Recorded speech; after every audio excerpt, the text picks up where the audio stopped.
আজ হোক কাল হোক এই দুনিয়াতে আমরা কোনো দিন থাকতে পারবো না, মরতেই হবে। ইংলিশে একটা কথা আছে, ম্যান ইজ মর্টাল।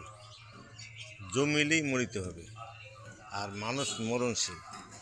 আজকে যেই বাড়িঘর, দালান কোঠা, অর্থ সম্পদ, টাকা কড়ি যা দেখতেছেন, এটা আপনার বলে দাবি করেন। একটু চিন্তা করেন, এই অর্থ সম্পদ আগে কার ছিল? সেও দুনিয়া থেকে চলে গেছে। আর আপনি যেটা দাবি করেন সেটা আপনিও চলে যাবেন, আপনার ওয়ারিশ কেউ থাকলে ভোগ করবে। কিন্তু দুঃখের বিষয়, এই অর্থ সম্পদ, টাকা কড়ি কোনোদিনও কারো থাকে না, সাময়িক কত দিনের জন্য, এরপরে আরেকজনের হয়ে যায়। অথচ অল্প কয়েকদিনের জন্য আমরা কতই বাহাদুরি করি, আমার আমার বলে চিৎকার করে গলা ফাটাইতেছি। কিন্তু আমাকে এই অর্থ সম্পদ, টাকা কড়ি সব ফেলে চলে যেতে হবে অন্ধকার কবরে।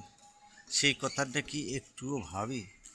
যদি আমি ভাবতে পারি, তাহলে একদিন আমি সফল কাম হব। মরার সময় কালেমা আমার নসিব হবে, হাসতে হাসতে পরপারে চলে যাব। আর সেখানে গেলেই আমার সুখ, শান্তি, কামিয়াবি।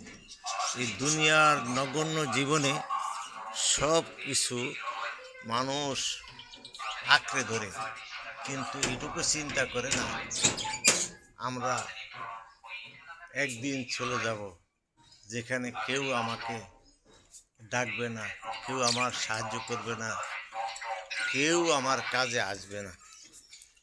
এখন ক্ষণস্থায়ী জিন্দিগিতে আমরা এত বাহাদুরি না করে আল্লাহকে স্মরণ করি, আল্লাহর হুকুম অনুযায়ী ইবাদত করি, রাসূলের সুন্নত অনুযায়ী তা অক্ষরে অক্ষরে পালন করি।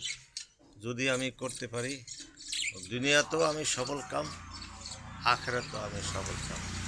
এই জন্য আসুন আমরা সবাই এখলাস ইয়াকিনের সহিত আল্লাহকে ডাকি। আর ভাই, উক্ত এই ইউটিউবটা সাবস্ক্রাইব, শেয়ার করে দিয়েন। আপনার উসিলে আরেক ভাই জানতে পারলো, বুঝতে পারলো। আর বুঝতে পারলে ইবাদতে মনোযোগ হবে, আপনি সওয়াবের ভাগী হবেন।